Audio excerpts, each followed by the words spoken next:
Welcome to the podcast. My name is Chris William. This is Limitless, and my ambition is to teach others of the importance of playing to their strengths and help them achieve success by their definition.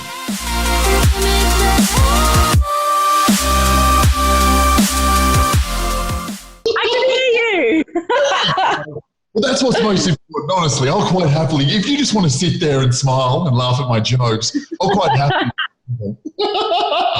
yeah, exactly like that. That's pretty much how Nick spends majority of his consults, like that. And that's why and me going like this. That's why I get upset. Yeah, you're just like, hurry up, Nick. God damn it. Like Chris, I feel out of respect. I need to tell you, there's no point us being here really because he hasn't actually followed his diet. That's guilt on your face. I can see because you know you're wasting our time. How are you doing this fine morning, Miss Meg? Oh, I'm better now that I'm looking at you. Yes, yeah. Flattery will get you everywhere, Meg. I appreciate that. Now, how would you like me to introduce you, Meg? Because I had some things premeditated. Oh God. Obviously, this is going to go on Spotify and YouTube. So basically, for those watching, they're going to get the joke. For those not watching, perhaps not. But I was going to say this is like introducing Meg. Up and coming online coach, I'm certain will be one of the more credible in due time. And again, like what she's accomplished in the space of time she has, all the more impressive given really it's only recently you've actually made the transition from PTing to online coaching, really. But I was going to say, looks like a model, talks like a truck driver. This is Meg. Yeah, I'm like, am I going to get, what's it called? They take it down. Well, I should actually set up like a little buzzer, like James got his work. I'm trying to censor this. But I did make a mental note before I got on. I was like, if it's going on YouTube, I can't swear. Well, you can. I just can't make money from that. But the reality is, no one really pays attention to my YouTube at the moment anyway. So you're good. The stakes aren't too high. Yeah, that's why I'm on here. If I was Joe Rogan, I'd be pretty upset if you were to cost me money. If you were to adversely affect my monetization, I'd be upset. But that's not the case just yet. But I'm coming for you, Joe. I've got the setup. I have the gear. So plan of attack for today. What I want to talk to you about, because we obviously have similar perspectives regarding a lot of things, and as far as I'm aware, we coach our clients in a similar way as well. But what I'm more curious regarding. Is again, provided you actually have an answer, the reason as to why you believe the transition for you has been so easy and so efficient, and the reason you believe you've gained as much traction as an online coach as you have in really what is such a short space of time. Because there are people that have been doing it so much longer than you that aren't nearly as credible and aren't nearly handling as many clients as you are, and as well as you are as well. That's because it's a hard transition for most, and you've smashed it. You've smashed it. I'm quite intimidated by you, to be honest. That's why I'm on this podcast, to steal all your clients. I'm not actually intimidated. But I'm actually proud of you, though. A lot of people really do struggle. They really do. I know coaches that have been effectively online for the better part of 3 or 4 years, and they would still probably only have 15 to 20 clients. That's the reality of the situation. And that's yeah. You've, as I said, you have made the transition so much more efficiently than most. So or it goes the other way and they have like heaps of clients but can't retain them for very long. They turn and burn. Exactly right. We'll get into that. But regarding you, like, give us a bit of context. How long have you actually been online coaching for? And again, regarding the transition, was there anything you did different? Or again, like, what was hard about that transition? What was easy about that transition? What did you do? Well, I've been online for just over a year. And I think as soon as because I'd been doing PT for, I think, over about 4 years before I went online, that was one of the biggest things. Like, I already had results and an engagement on social media, because obviously that's huge for an online business. So when I launched online, I had a massive influx of inquiries because, I already had that presence and people knew that I could get them results. So the clients that weren't Brisbane based or aren't able to see me then saw that and jumped onto it. Because you were at capacity, is that what actually made you make the transition? Perhaps sooner than you otherwise would. Is that, or you just preferred, you more or less took more interest in dealing with more clients than you otherwise would have? I think being able to connect with people outside of Brisbane. Of course, and obviously you understand nutrition is more important a factor. That's not to say that training should be neglected, but reality is, like, you can't train a bad diet. Like it's pretty common knowledge. Yeah, 100%. And I think the benefit of online clients, majority of the time, unless they're just people that have come to you because they've seen you on Instagram and stuff, and they like who you are as a coach and how you kind of work. Majority of the time, they're people that are already kind of motivated. They don't need that push in the gym, so they're more serious about their training, which is kind of like, I would much prefer someone who is ready to take action. Online coaching, someone that typically has context that then reaches out to an online coach. As you said, it's typically not the first thing people actually do. Typically, they get a PT first. Yeah. Again, you're not having to baby. Like, would you say you're not having to babysit to the same degree with your online clients? Yeah. And it's much less about just teaching them. Like, it's much less about just motivating them to get into the gym and more about actually educating them on, like, and a lot more efficient to get to their goals. Yeah, that's right. Well, the time invested, as you said, like, you're spending that time optimizing as opposed to more or less motivating. And obviously, the more time you spend optimizing, the better results you're going to get. It's simple as that. Obviously, the more which is motivating in itself. Exactly right. And obviously, the more results you get, the more testimonies you're going to end up with, the more credible you're going to become as a coach, and it sort of snowballs from there as well. Yeah, absolutely. As a PT, you can only really work with, how many people do you think? Probably like 50 consistent clients? How many sessions can you do? 50? Yeah, well, I guess it depends. Half hours or 45, but I think a full-time PT would do about that. And if every client's doing, say, 2 sessions a week, you've only got really 25 clients that could potentially, like, especially if they're being long-term clients as well, they're not going to get those. You're not going to get those crazy before and afters if you've been working with that person for the better part of 2 years. Whereas online, you have a greater volume to actually work with. You can pick and choose as to what you post and be very selective in that sense as well. Which again, just a snowball effect. But there are so many people struggle so much. Like, you did it. Not so much like you had a foundation, that goes without saying. But what a lot of people forget, and what I feel like the biggest issue when people transition, it's that they forget the reason as to why their clients are with them to begin with, or that they forget, or they fail to ask their clients as to why they actually like them as opposed to other coaches, other personal trainers. So that's people will forgo you not corresponding all that regularly if they know they're going to see you twice a week, right? Because it obviously you're accounting, you've got to be in the moment. But then what happens when a lot of PTs, they transition online, because they aren't accountable in the sense that they don't have to actually see that person at a particular time, they get lazy. And that's where I see a lot of coaches go super, super wrong. And it's extremely detrimental. Like that correspondence, as I said, like if you're not even as a PT, if you're not great at getting back to emails, if you're not great at getting back to text messages, if that person knows they're going to see you within the space of 3 or 4 days because they've got a PT session with them, they can ask you questions then, they're not going to be super upset.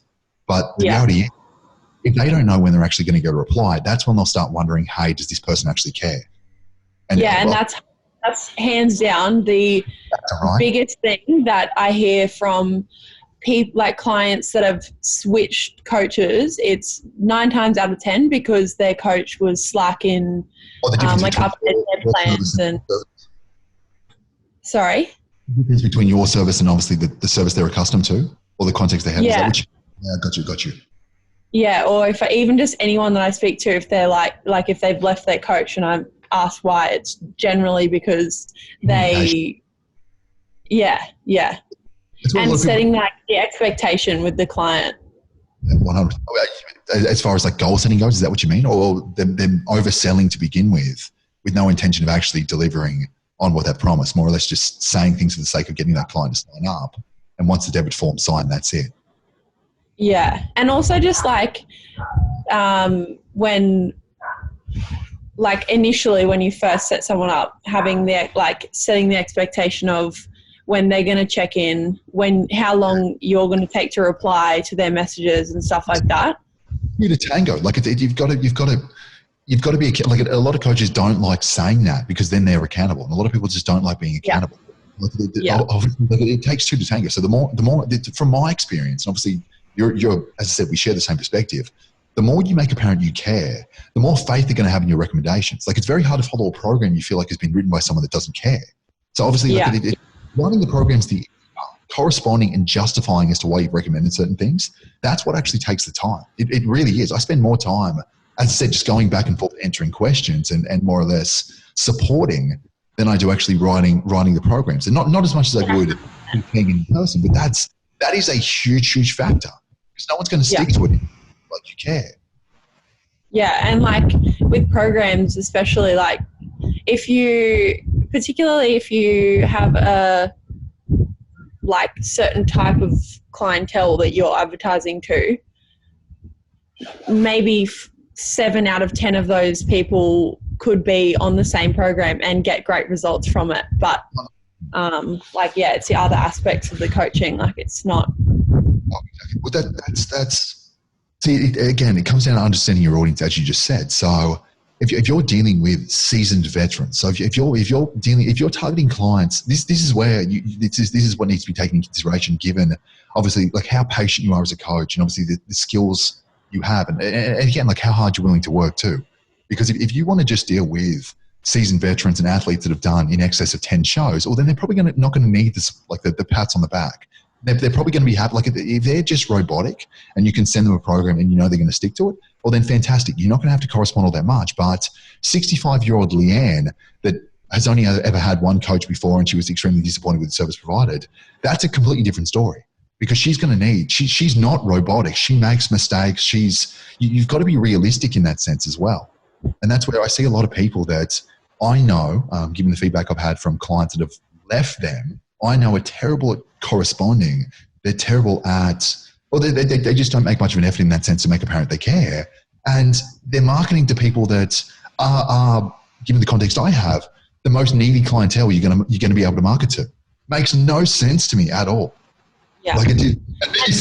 Setting yourself up for a loss is what you're actually, and as you said earlier, like turning and burning, that's what you're actually doing. Yeah. Yeah, and if you've already got that like presence on social media and stuff, it's so easy to get the clients, but then making sure that you can retain them long term. What they fail to consider as well, no matter how big your following is, people that are disappointed tend to tell, people that are disappointed tell more people that they're disappointed than people that are actually pleased. Oh, yeah. Yeah. If you're upset with a coffee, you're going to tell 30 of your friends. Whereas if you love your coffee, you might do that too. That's the harsh reality of the situation. It's the way it works. People there are more people that are pessimistic than optimistic, and everyone likes someone to believe. So again, like as a coach, you don't want to put yourself in that position. You don't want to look at it because it's obviously the more people you work with, it's two factors as to how successful you're going to be. You've got to efficiently create awareness regarding how good you are at what you do, and you've actually got to be good at what you do. Because if you're a marketing wizard and you've got a reputation, you can quickly tarnish that by giving people, like a ton of people, context and then realizing you're actually crap at what you do. Because they're going to tell, as I said, 10, 20 of their friends that you're crap at what you do. And if you've worked with 100 clients, then before long, you've got 2,000 people that think you're crap. Like you're cutting yourself from under you is what you're actually doing. And you might not necessarily be a bad coach. You might be just targeting an audience that isn't well suited to you because of how inclined you are to correspond. Yeah. Yeah, and being able to adjust your coaching method to each person as well. Because obviously, like you said, if you have, say, a comp prep client versus 60-year-old Leanne, they might need... Less Leanne's cotton socks, honestly. Completely different kettle of fish. And you need to be... Say that adaptability, like that's what you were sort of getting at, is a huge factor as well. Like obviously it's the principles that are more important, not necessarily the methods. So knowing what they respond to well.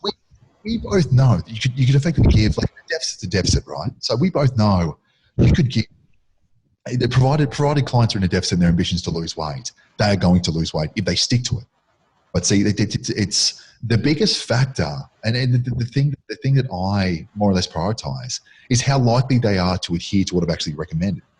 So, like, how often do you go out of your way, or how often do you more or less, like, how much time do you spend tweaking things for no other reason than to render that client more adherent, basically? Or so you give macros, so you actually teach them how to do that themselves.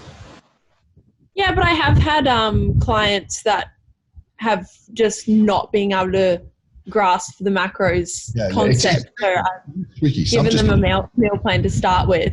But I generally will get my clients to, like new clients, to build their own meal plan for the first week. And then we'll go back and forth, and I'll like fix it up so that it's going to be better suited to their performance and their energy levels and stuff.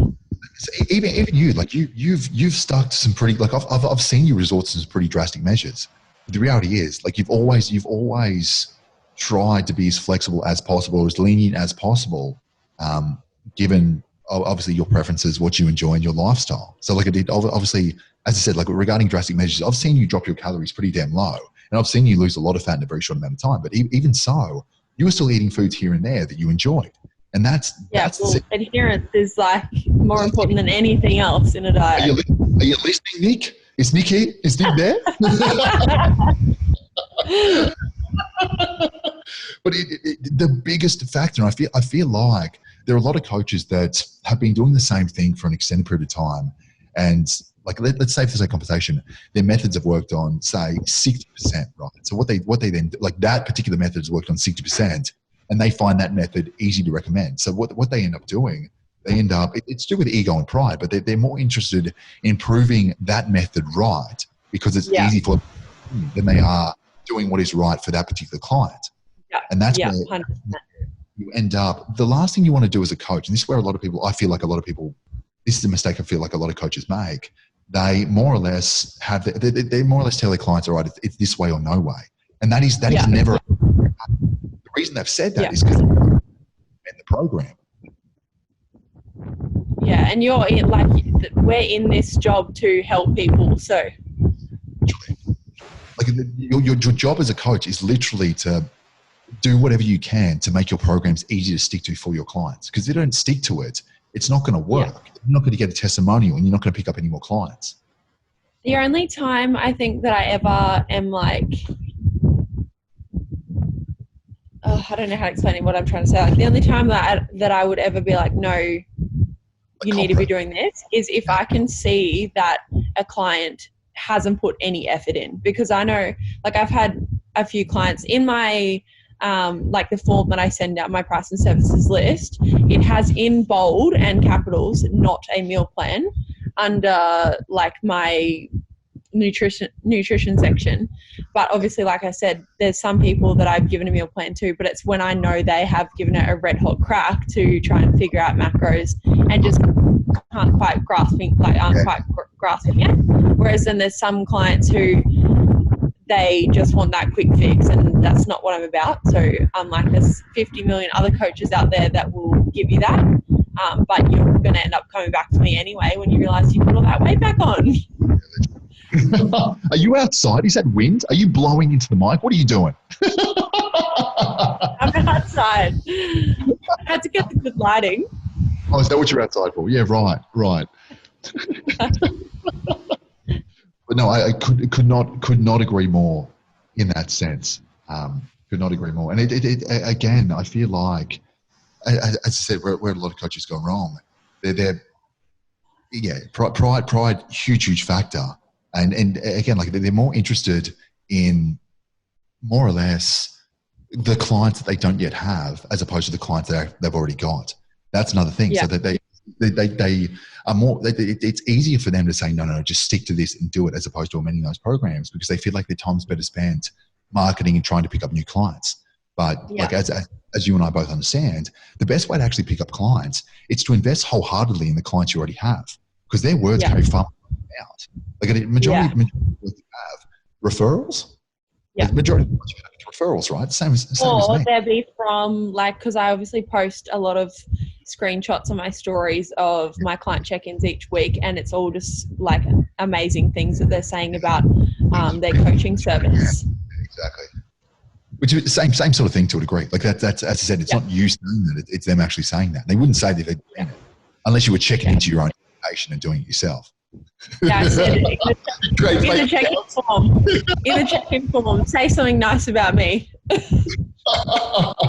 Well, see, what I do, I just submit my own check-ins and I just write whatever I want and screenshot that. We should just start doing it with others. Yeah, well, that'd be cool, actually. Yeah, I would. But that's, again, like a huge mistake I feel like a lot of people make. As I said, they're more interested in the clients they don't yet have as opposed to the clients they have. And there is really no greater way. Like, above all else, proving you're actually good at what you do, that's what's going to result in the most clients, right? Like that's the reason. That's, like, if you weren't good at what you do, independent as to how funny you are on social media, independent as to, again, like it's how good you are in the kitchen as well. Because like you can cook. I've seen that. You can actually cook. The reality is, the fundamental reason people reach out to you is for help regarding their health and fitness oriented goals. So if you weren't, in their opinion, no matter how good you are at cooking and how funny you are, the best person, in their opinion, to help them do that, they're not going to reach out. And that's again, it's where a lot of people go wrong. And obviously, to have those testimonials, you have to actually give a shit about the clients you already have. Yeah, and having a point of difference as well. Well, speaking of point of difference, so again, let's talk content on social media. Your content, it's super different, super raw, super authentic. Is that a strategy? What is that? Like was there a stage you just thought, you know what, I'm just going to start swearing for no apparent reason on social media? Like let's justify that to me, please. Definitely not. It's definitely not. I feel like it is. I feel like it is a strategy, and you don't realize it. I feel like because if you want to be trusted, be honest. I was about to say, it's not directly a strategy, but it definitely works. Right. Well, it's very apparent. Like when I watch your stuff, it's very apparent. It's not fake. Like it's very apparent that that's just who you are, and you either like that or you don't. And obviously, like you can't pretend to be someone else. So like you're going to be able to sustain that because it's not an act. Like I'm going to watch your content in 5 years' time, and you're going to be cursing just as much. I have no doubt. And that's like, and it's obviously worked for you because that's who you are. Like you can't, and as I said, like the people that are likely to take interest, they're people that don't mind that and actually find that comical and funny, and it gives them an opportunity to relate to a degree. So it's without you even realizing that. Because I spend all the time on social media in particular, there are so many people that have looked at people doing really, really well, and they've literally just copied. Like the captions are similar, the posts are similar, the home workouts are similar. That's what's your opinion regarding that? A whole other conversation we won't bring up. I mean, like I'm posting home workouts every day. I'm getting damn creative, but I'm not going to resort to that. I know what you're making reference to. I'm not like there's creative, and there's just an absolute, like there's creative and there's desperation. Making a mockery of people that don't know anything about it. There's sheer desperation is what that is. Like that's you got a dog, you got a gym. I'm waiting for it. Like there's going to be some interesting stuff. Yeah. Honestly, that's the way it's headed because you don't have to reinvent the wheel. Like the reality is, if you've got a band, there's a lot of exercises you can do, but you're limited. So you can't just keep making up exercises week to week. Change the tempo, change the rep range, change the more or less like the sequence you're performing certain exercises. That's going to work. You don't need to then periodically increase the volume. Don't start lifting kettles and couches. Like that's like, you don't need to revert to that. And the reality is, how many people are actually going to be able to do that? Like for that conversation, I've seen several couch workouts. How many people are actually going to be able to do that with a couch? Like if your couch is valuable, there's no way you're going to risk doing that. Like I made a mistake. I've got my couch has duck feathers. I am not doing that to my couch. I actually, one of my home workouts, I was filming one of my home workouts. I put my knee on the armrest, went through it. So that's I've already, and that was, I know now, like I'm definitely not going to leg press the damn thing, but I know now, doing those home workouts, I'm not to use my couch anymore because I've already damaged it. So the ambition, the ambition is not to ruin your house trying to stay fit. That's not the ambition.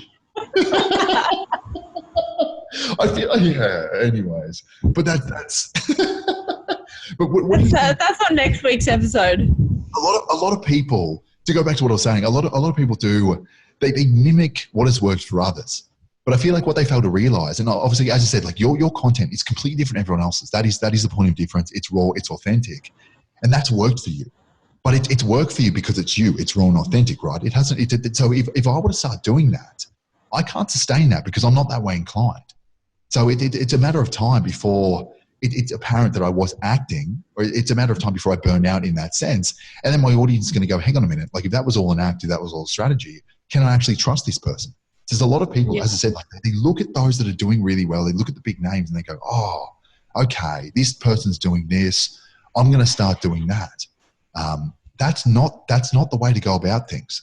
What is your, like, see, you'd have the same opinion. What is your opinion regarding that? Like for those that don't really know where to start as far as content creation goes, what is your advice? Well, I definitely think like I wouldn't have the business I have today if I didn't have like mentors and people that I looked up to. Of course. And there's like a million reference point is what you did. Yeah. And there's heaps of people, but I definitely like what you said. If you just go and then copy someone else's content, you're going to get to a point where you can't anymore and you're going to be stuck.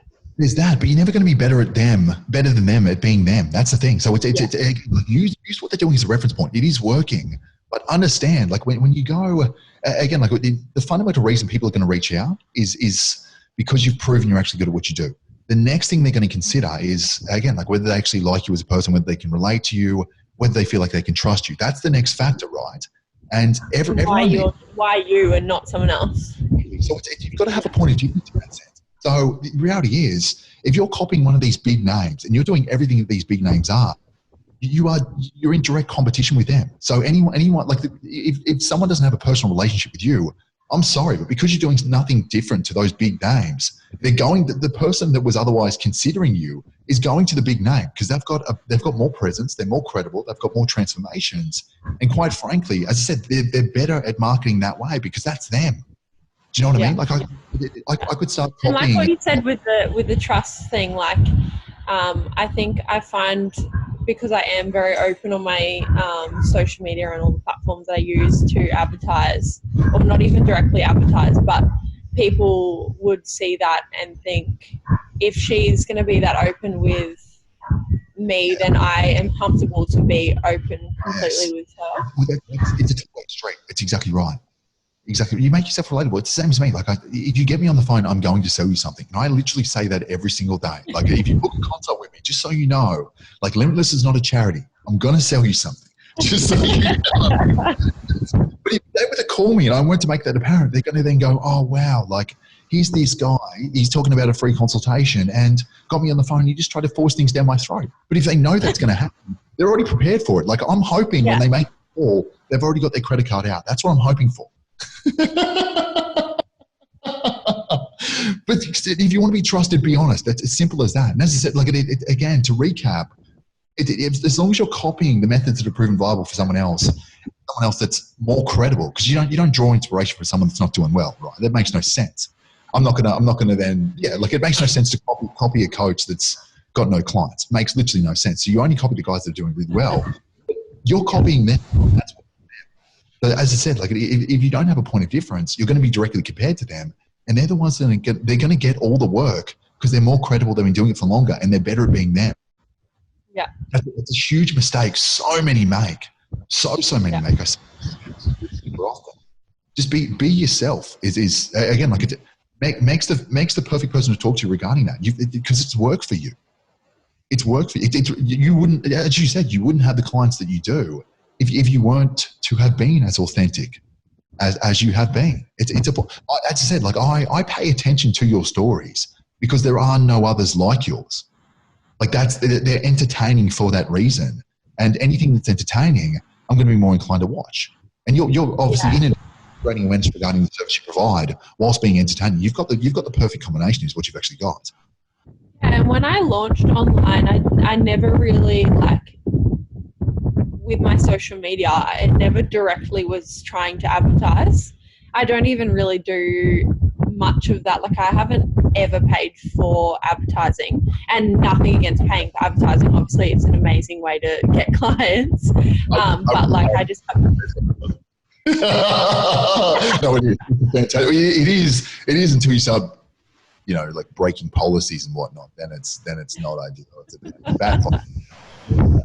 That's the circumstance I'm in at the moment. Could be told. All my ads are banned. No, honestly, that's the circumstance I'm in. I tried to promote one just recently, and it came up saying that it was nudity, so I didn't try again. No. So that's just no. So so it didn't actually let you. It just said, okay, you need to change this, right? That's all that said. Like it said your ad has not run. Like it didn't actually run the ad. Yeah. No, I'm in a different boat. So basically, the ads. So my ads, I'm good at getting them to run, and sometimes I do sneak some things in there. And basically, what's happened? It's then been flagged, reported, and it's happened on several occasions. But now all of my accounts are restricted, so I can't actually run any ads at the moment because everything's been shut down. Barbershop, Limitless training, Limitless locker, it's literally everything. So I'm back and forth to Facebook now because I was selling masks. Oh, yeah. Nick told me you sent him that. Yeah, and they completely shut me down. Basically, it was like a massive policy breach. You're taking advantage of a crisis, more or less. So that's... am I taking advantage, though, or am I providing masks to those that otherwise wouldn't have access to them? That's my perspective. I feel like people. I thought I was being like a Robin Hood, to be honest. I thought I was doing a good thing, but apparently not. But paid advertising ads. Oh, so your entire clientele, that's all organic, isn't it? You haven't, as you said, you haven't actually run the ads before. Yeah. And even like when I do post, like I literally just post what I would post, and then at the bottom I'll have inquiries, email. Yeah. It's like an afterthought in that sense. Yeah, but exactly right. When you're posting, your ambition is to educate and to entertain. From what I can tell. And the reality is, what people don't understand, no one pays attention to anything on social media that doesn't actually benefit them, right? So I'm not going to follow someone if I don't find them entertaining or educational. Full stop. Like that's it. So if all you're doing is just selling, no one's going to pay attention. That's what needs to be understood. That's why I give stuff out. You've got to, if all you're doing is selling, you've then got to incentivize people to continue paying attention if that's all you're doing. But when you're starting out, you don't want to just force things down people's throats. What you want to do is prove that you know what you're doing, and then have them ask, hey, can you help me? Because then you have that, whoever asked last, whoever asked last has the most leverage. That's pretty much how it works. So you want your clients to reach out. You want potential clients to reach out, as opposed to you saying, I can help you. You want them saying, hey, I need your help. I've been watching you for a while. You're obviously very good at what you do. This is my circumstance. And then you have all the leverage at that point. But if you're seeking, and there will, like when you first started, because you already had clients to begin with, you never really had to seek, did you? Like when you transitioned to online, you already had clients jumped online straight away because of the egg and how credible you already were. So you never actually put the feelers out, did you? Yeah, no. I just put like literally one post up, and that was more or less, you just announced that you were going online. Yeah, and then just people that had been following me for a long time that weren't in my area. So how did you, out of curiosity, because this is something I have no context regarding, it's something a lot of people struggle with. How do you, if you are a full-time PT and you're a really good PT, how do you take that step back? Because obviously, like you'd expect to take a bit of a hit financially to begin with if you are cutting your hours back to allow for growth online. Like if you're 50 sessions back to back, what would you do? Because obviously you can't, given how busy you are now, you obviously couldn't work the hours that you used to when you were just PTing. Like you've got to have that balance between online and PTing. How did you break it to your clients to begin with that you were actually going to go online and you wouldn't be as available as you are at the moment to PT them, or as you were, to PT them? Is that a hard conversation? Like, is that, I feel like that's something a lot of people would struggle with. I think yes, but also if they know your value, like if they value your service, and they will completely understand. And for sure, most of them will jump online. Agree. But did you, before that, did you ever struggle did you toss and turn as to when the right time to do that was? Have that conversation, or more or less decide, okay, I'm going online. I'm going to cut my hours back by 15 per week in the gym, and then we reassess from there. Because obviously, as I said initially, that's you're going to incur a financial loss. Was that a hard step for you to actually take, to go from complete PT to online as well? Did you debate as to whether it was like, was there a point in time, or was there, for the same conversation, was there 4 weeks, 6 weeks, a week that you sort of were thinking, all right, is this the right thing to do? Well, see, you had context, didn't you? You had mentors. You knew that it was going to be the right thing to do for you. Long term, you were thinking, yeah, okay. Yeah. And I think I just took the hit as far as time goes. Like, I just worked extra for that period of time. So you build that the time that you want PT. Yeah, I understand. Well, that's the advantage. You can effectively work whenever you want. So you basically maintain the hours that you were doing, and then you did online on top of that. And then obviously as online grew, because it is more financially viable, that's when you started cutting back to allow for that. Yeah, okay, I understand. Well, that's probably the best way to do it. A lot of people are lazy though, and they don't want to do that. That would be the best way to do it. I was just about to say, I think the biggest problem though with that is, and one of the mistakes a lot of online coaches make, is that they don't treat their online coaching like a business as they would with their PT. Like, they don't, like, I have set hours that I do everything that's for my online business. So initially it was a bit... You've got to have structure. Yeah. So it was a bit funny at the start when I kind of was doing heaps of work. Because obviously if you're pumping too much quantity, your quality will suffer. But just getting back to that, making sure that you are treating it like any other business. Especially because being an online coach, you have to be so self-motivated with your time. Exactly right. A lot of people, they consider it an afterthought. If you want to be a successful online coach, it needs to be a priority. You can't. Yeah. It is, if you're given how financially viable. They both, yeah. So you've got to juggle the two for a little while. Yeah. You've got to juggle the two for a little while. You can't. I think a lot of people, when they start PT, or when they want to start PT as well, they think, oh, okay, I'll work my full-time job from 9 to 5 and I'll PT before and after that. But you've got to realize that it is still a full-time job, and you've got to, especially initially, invest so much time into it. So, and they just kind of think it would be like a side gig, and 9 times out of 10, that's not going to be sustainable. You've got to take into consideration how, like, if it's a side gig, well, then don't expect to be competitive against those that do it full time, like yourself and like me. Like, it's not going to, if you're entering the shark tank, you've got to be able to swim as fast as the other sharks, or you're going to get left behind. That's how it works. So you can't, if it's on your side gig, well, then you can't be disappointed that you have no clients. That's how it actually works. It's your own fault in that. So I feel like a lot of people, what I was more or less trying to make apparent, or what I was more or less trying to ask, I feel like a lot of PTs, and obviously you didn't have this issue, but it's the short-term financial loss that stops them from actually taking that step, because they're not thinking long-term. They just go, you know what, I can't. Yeah. I'm not going to, I've worked so hard to build my clientele up to 50 sessions per week. I'm not just going to cut it. No way. That's not going to happen. Again, and that's what they keep putting it off.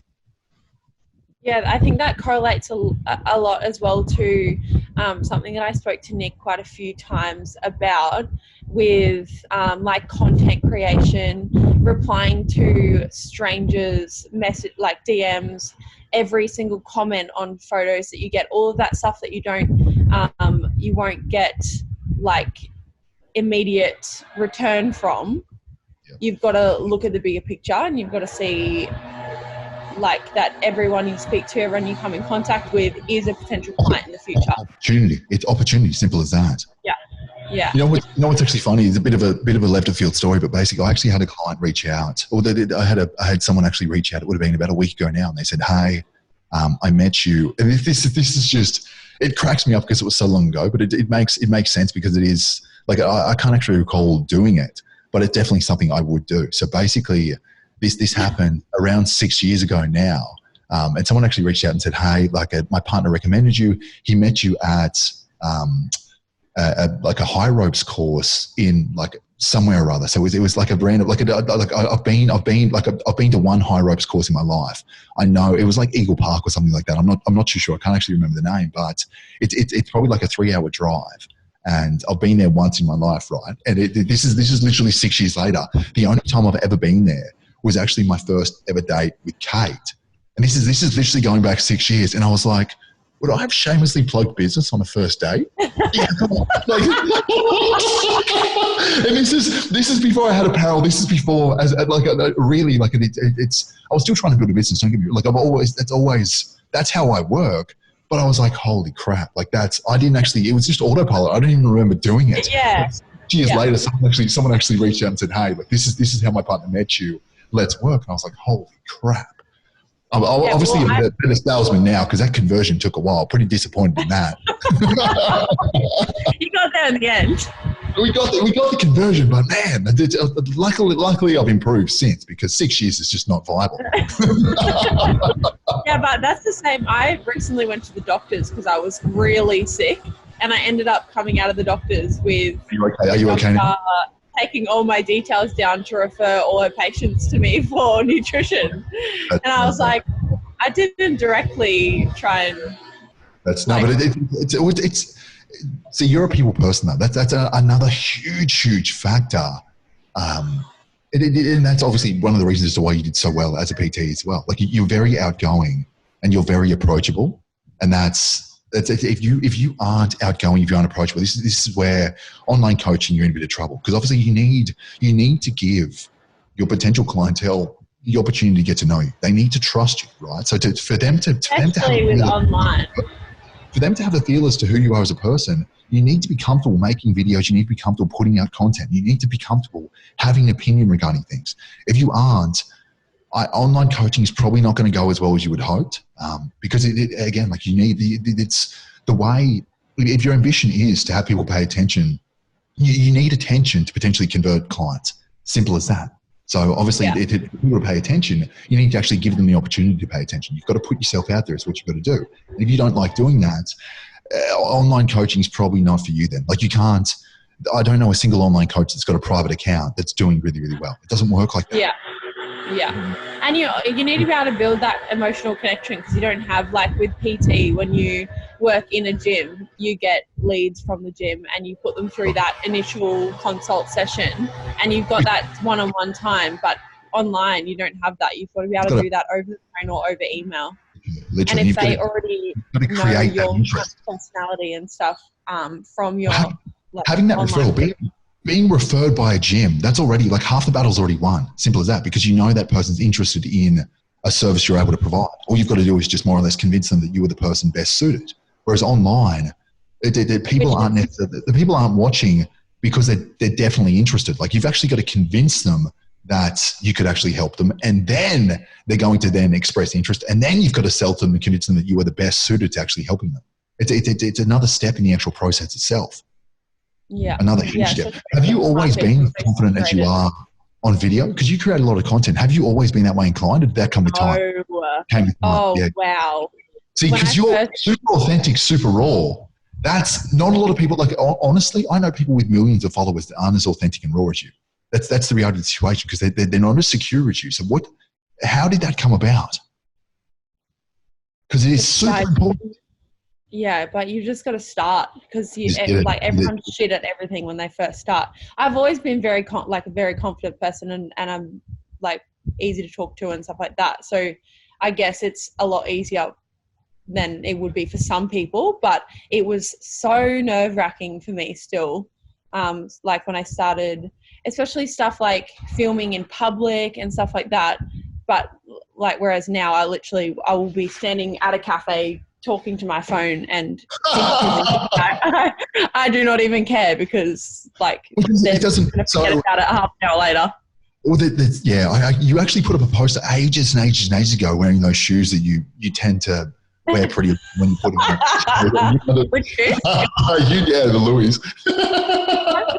And then every time they're in a photo, I comment because I know exactly. Like they're strategic. Do they need to be in the photo at that point in time? No, probably not. But you've made an effort to make sure. Yeah. No, I remember that post. Yeah, definitely. I think it was you and Nick sitting in a like you were having breakfast or something like that, and you said someone was making fun of you. Two girls behind us, and they were like, "Oh, it's so embarrassing," as if you take photos. And I was like, "Is it though?" Well, I was like, "Okay, well." What's embarrassing is you feel like it's viable to have an opinion regarding something you have no context of relation to. You didn't know what I'm actually taking that photo for. We could be celebrating an event. Like, reality is, I feel like it's embarrassing. You think I'm going to value your opinion, given that I don't know you. That's what's embarrassing. Yeah. And like the same thing I had a conversation with one of my clients recently, because I get all my online clients to send me videos of them, like all their techniques, so I can give pointers.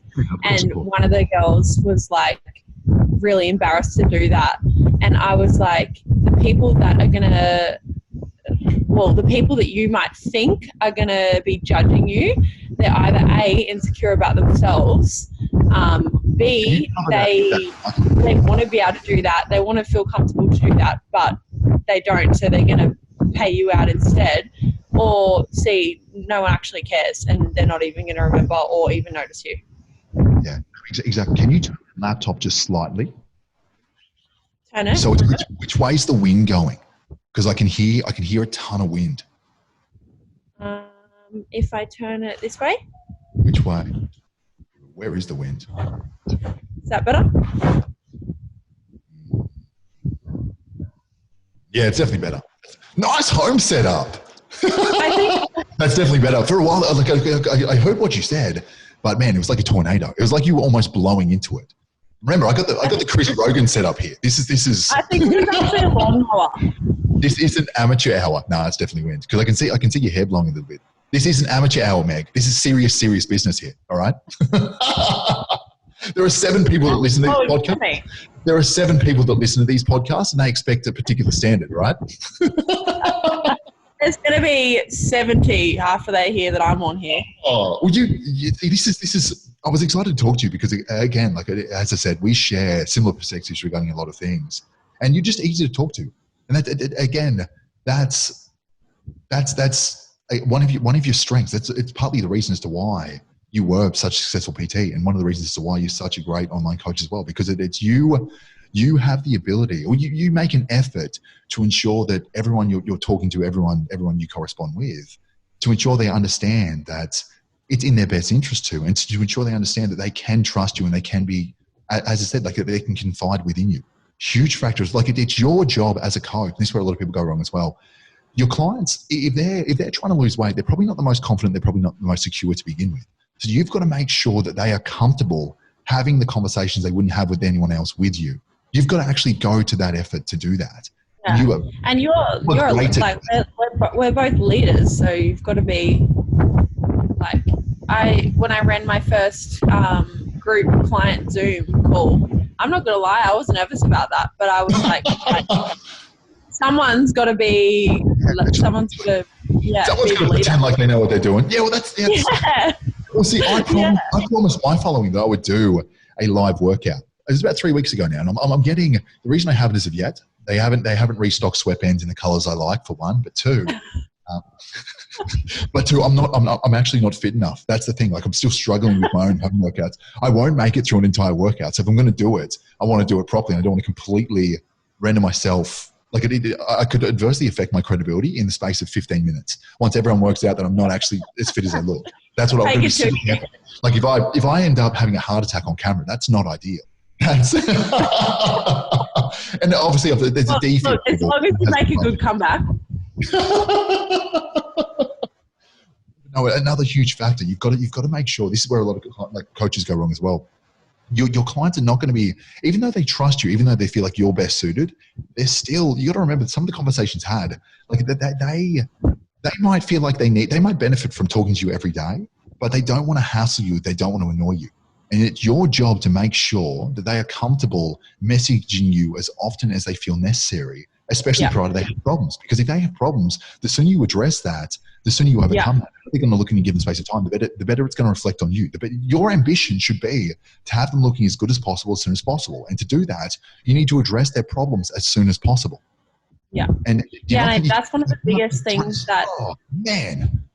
one of the biggest things that I get like good feedback from when I get new clients that is that they're like, oh, like, thank you for answering my million silly questions. And I always say there's no silly questions. Like, does that make you sad? I get that as well. It actually makes me so sad hearing that. Like the fact, especially if that comes from other coaches, the fact that they've been made to feel like a hindrance or made to feel annoying.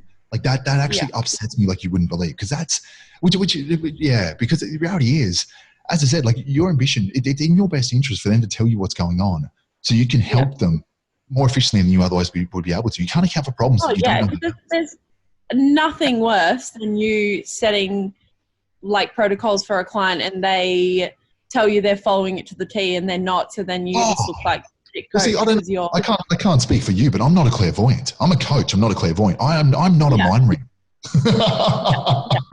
And that's that leads me on to something else that a lot of go. You've done really well not to swear as well. I appreciate you.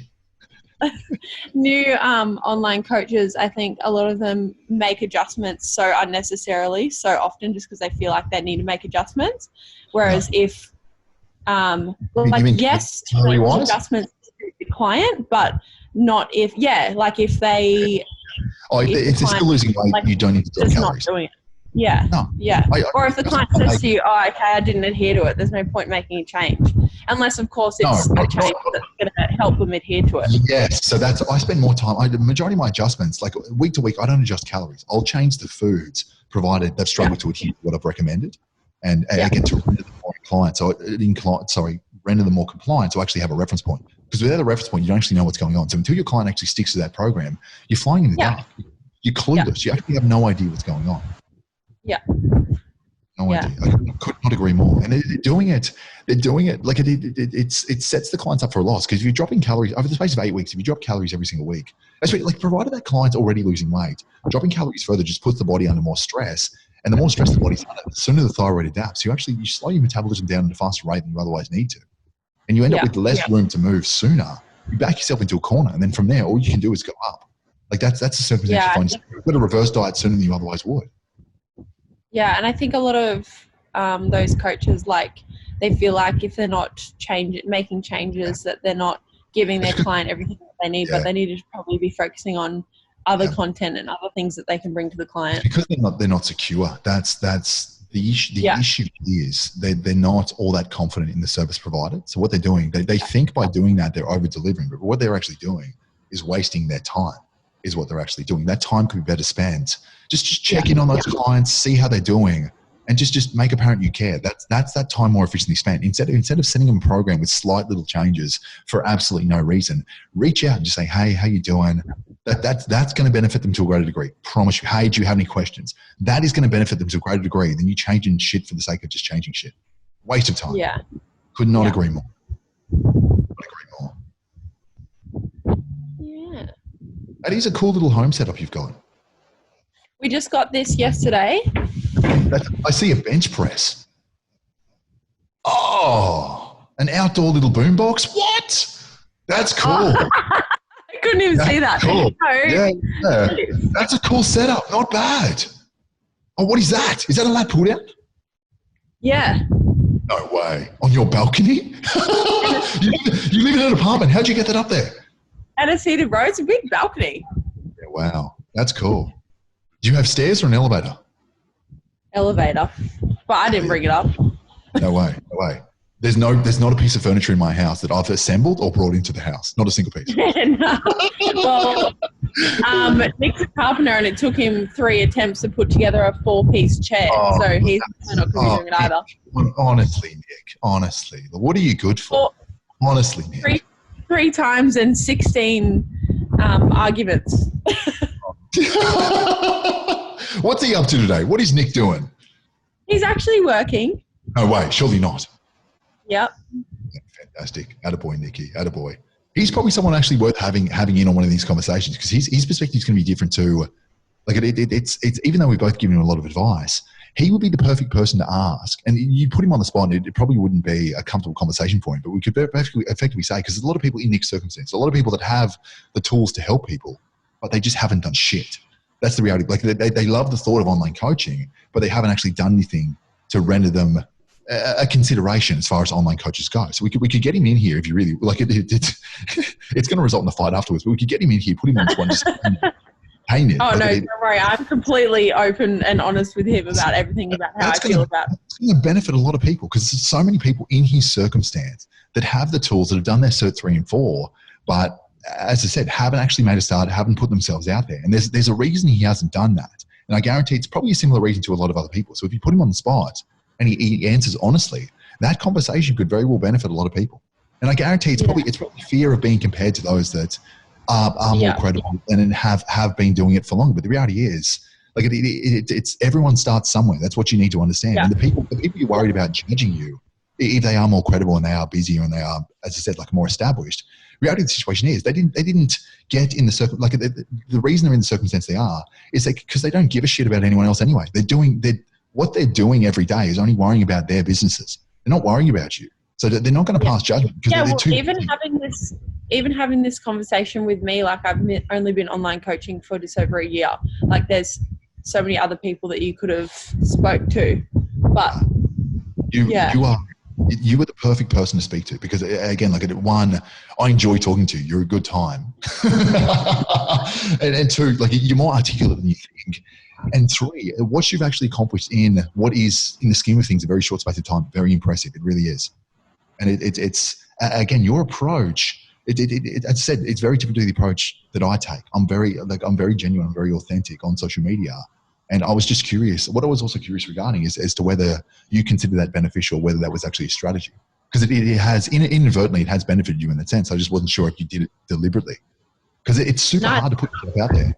Super hard to put yourself out there. Regarding Nick, as I said, like, and regarding everyone that hasn't yet taken that first step because they're afraid of being judged by those at the top, they're at the top because all they do is worry about themselves. You don't get to the top worrying about everyone else. They don't give a shit. Like they're not too worried about you and your four clients. It's actually funny that you said that and brought up Nick because last night he was doing a video to advertise his like one-on-one PT. And he did a video on his Instagram story and he said, "Hey guys, how you going? Happy Monday," or whatever it was, happy Sunday. And then started talking. Yeah. And when he finished, I was like, "Can I just give you a tip? When you are doing these kinds of videos, make sure when you're doing that intro, you're not just saying those things because that's what everyone else says. You actually, because it comes across as you just going, 'Hey guys, how you going? Happy Monday.' And then you're talking about whatever you're talking about. Whereas like, it didn't, like, I didn't feel like he was genuinely wondering how I was going on and genuinely wanted me to have a happy Monday. Don't say it. Like they will feel, clients will feel that 100%. It's hard. It's hard. Obviously, when you're not being yourself and you're sort of putting on a mask to a degree, if people do pass judgment, it doesn't hit home to the same degree because really it's not you. And like, you know what I mean? Like you're not going to take absolute offense because you haven't actually you're not wearing your heart on your sleeve. Whereas if your heart's on your sleeve, as I said, anything people say, it's going to be somewhat relevant to a degree. But what you need to understand, all opinions are to be respected, but you don't have to take that to heart. And you definitely don't have to value that opinion. That's what's to be understood. Because again, like anyone without context is wasting their time having an opinion anyway, because they don't actually know the full story.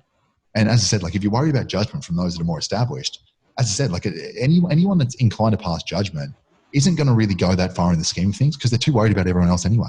So if they're taking the time to pass judgment, the good news is, as I said, because they're so worried about what everyone else is doing, they're not going to be hard to pass. Worry about the guy that doesn't acknowledge you, that's just grinding day in, day out. He's the one you're going to have a lot of trouble catching and being as credible as, because all he's worried about is just, or she, he's worried about is just their business and their clients. That's it. Worrying about anything but your clients will cost you clients in this industry. It will. Yeah. That needs to be the priority. Worrying about your clients, number one. That's it. So like if you're putting out, the people paying attention to you, they're paying attention for a reason. That's what needs to be understood as well. So again, like they as far as they're concerned, they're following you because they feel like they can gain something from you. So that's the position you're in. So give them something to benefit from. Yeah. No one follows you because, no, I don't follow anyone that I don't think I can learn from or benefit from. Simple. Yeah. Yeah. It's just the way it works. When you come to that realization, creating content's a lot easier because no one's following you to judge you. It makes no sense. What a waste of time that is. Yeah. Yeah. And there's two two different ways you can go down with like your content creation, because obviously doing it very regularly is going to benefit you, but also making sure that it's quality content. We both have it. Well, see, do you believe that quality or quantity is at the cost of quality? What's your perspective regarding that? I believe it can be if you don't manage your time efficiently. So it doesn't have to be, but for it not to be, you've got to have good systems, and you're probably going to have some help. Like could anyone without the resources and without someone, could anyone without a team create the content? Like if you're looking at me and use me as a point of reference, I post 4 times a day, and there's a lot to that. Like there's a home workout, there's 2 transformations, and there's typically a pretty in-depth video regarding something in particular. So if you're trying to match that, reality is you're not going to be able to do it efficiently without a team behind you, without resources. It's not going to happen. And the reality is, in that circumstance, your time is actually best spent instead of, as I said, prioritizing that, focusing on the clients you already have. Then understanding how viable it is to do that, and given the content is beneficial, then find someone to help you when you can afford to, but do not ever prioritize anything over the service you actually provide your customers. Like social media is important, but it's not more important than servicing first and foremost the people that are already paying you attention and are already paying you money. Yeah. Especially even more so with online, because like I said earlier, it's so much more harder to retain online clients, because it's harder to build that connection with them. Could not agree more. Oh, what a chat, Meg. I'm so glad I made time for this. I'm so glad you did as well. I appreciate you, Meg. I do. And I'm proud of you as well. Just so you know, in case you need to hear it, I'm proud of you, and you should be very proud of yourself. What you've accomplished in the space of time you have, very impressive. And there'd be a lot of other people, I know personally, a lot of people that have been doing it far longer that aren't in the position you are, that aren't as credible as you, and then definitely don't care. It's because they don't care for their clients as much. That's what it really boils down to. So again, I hope you're very, very proud of yourself. I do. And I thank you for making the time for this call, because I'm certain that this is going to benefit a lot of people, and it's going to put things in perspective for a lot of people that would like to be in your position, just don't know how to be. Yeah, I think probably the biggest takeaway is the authenticity thing that we've talked about, that's come up in every topic that we've spoken about. Every single one, 100%. No one, you copy my snaps, you copy my methods. I'm sorry, but what you're doing is you're giving people reason to compare you to me. And because I've been doing it longer, they're coming to me. Just so you know, same as Meg. I could copy Meg's content. She's better at that than I am, because I'm copying her. They're going to go to Meg. They're not going to go to me. That's how that works. And while it's good to have mentors and coaches and stuff like that, having your own coach before going into online coaching, I think is super important as well. That's also a good idea. Yeah. But having people. Having several. It's if your ambition is market research, then have several. Go to all the big ones and see how they all do things. Then just go, okay, what do I like about him? What do I like about her? What do I like about him? And go from there. That's well worth doing as well. Yeah. No, actually, speaking of which, I'm actually going to talk to you once we hang this up. I'm actually stay on the phone. I'm actually going to talk to you about it's something I've been meaning to have a conversation. While I've got you, something I've been meaning to have a conversation with you regarding for a few weeks now. To do with the app, exactly right. Yeah. I thought I was like, yeah, you laughed at my Zoom. You laughed when I said, let's have a Zoom chat about that. It's going to happen right now, just so you know. You're not getting out of it. So no, thank you. We'll summarize now. Thank you. We'll wrap it up now. Thank you for your time today, Meg. I appreciate you. And again, I'm certain that those that are going to tune into this, all 7 of them, are going to appreciate your time as well. Having me on.